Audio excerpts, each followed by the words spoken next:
Right, the first run of this trick was a little too long, so I'm going to try to get this done quickly. It's called Two Shuffles Harry. I do not have time for a performance.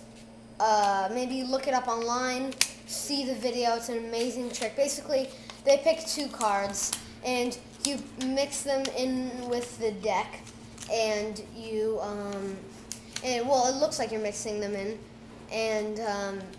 and you keep on mixing them, and then you separate them into the two piles, and you show that the only face-up cards in both of those two piles is their card, and also that their card has, like, let's say they picked a black king.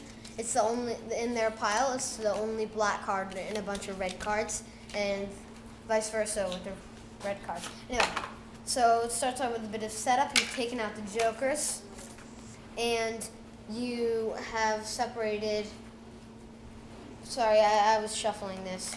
You should separate red cards from black cards. So take that time to do this while I'm doing this. Just separate into two piles, red and black.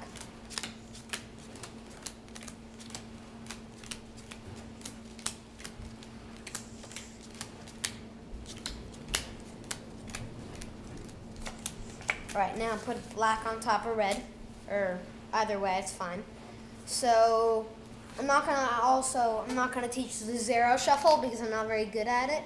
So when it comes to the time where we need to learn the Zarrow shuffle, pause this video and go get a decent tutorial of the Zarrow shuffle somewhere else online. I'm pretty sure they have it.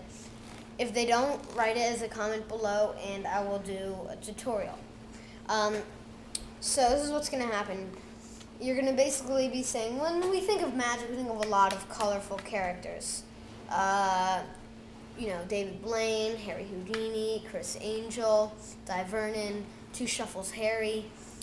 Probably don't say Di Vernon. Try to say obvious ones everybody knows. And then when you say Two Shuffles Harry, which is completely made up, they're going to say, who the hell is Two Shuffles Harry?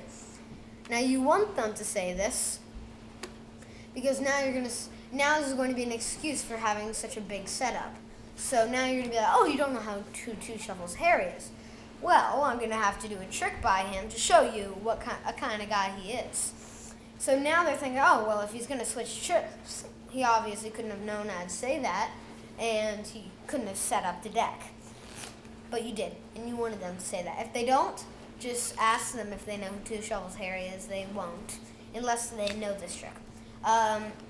It's a made-up character. There's no such thing as Two Shuffles Harry. Now you're going to mosey through, and you're going to cut it into two piles, separating black from red. And you're going to say, now, Two Shuffles Harry is a guy who says if you shuffle the cards once, you might as well shuffle the cards twice. So you could pick one card, but why pick one card when you could pick two cards? I'm going to write them down.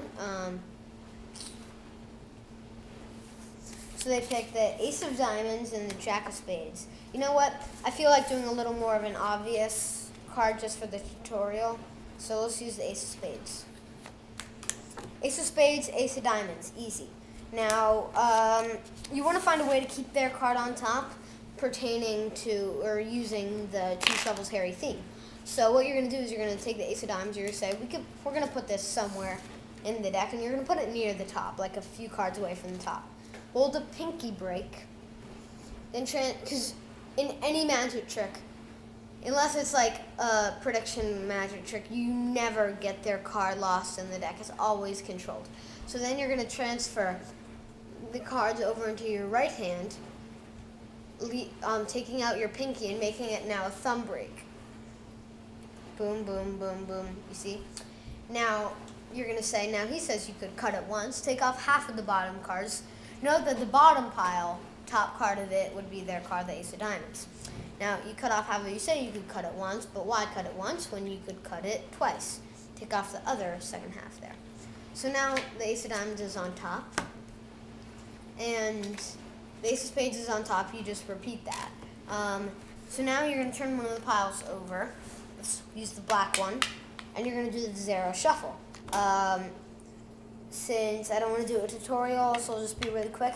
my method, which is totally cheating, basically, is instead of weaving the cards together and making sure this, shooting this forward and unweaving it and everything like that, which I'm not very good at, because I only learned a few days ago.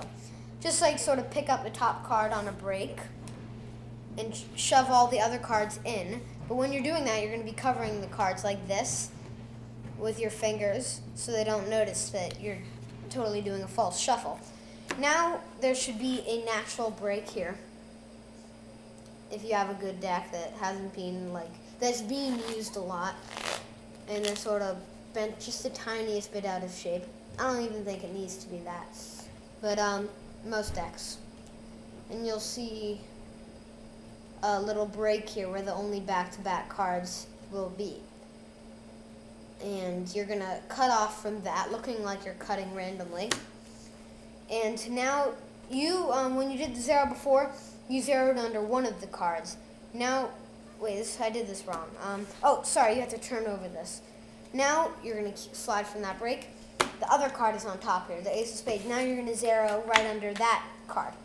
So just mix those in like that. Anyway, now there's going to be a second natural break. There's going to be one there. And you're going to take this off, and instead of doing a Zarrow, what you're going to do is you're going to say now he would cut. Oh, by the way, when you do the 2 Zarrow shuffles, say you could shuffle the cards once, but he's saying this is about 2 shuffles here. Why not shuffle the cards twice?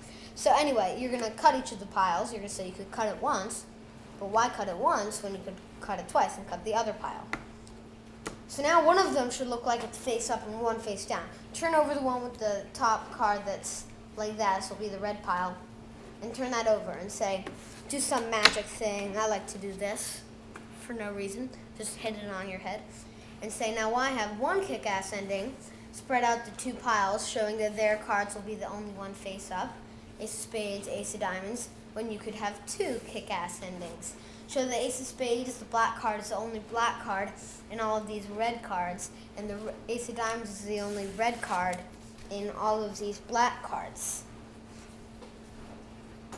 How about that? I don't know if the thing can make you see, but that's how it's done. Alright, bye, thanks for watching. I'll do a little more on the Zarrow maybe, if you post a comment and say, teach me the Zarrow, but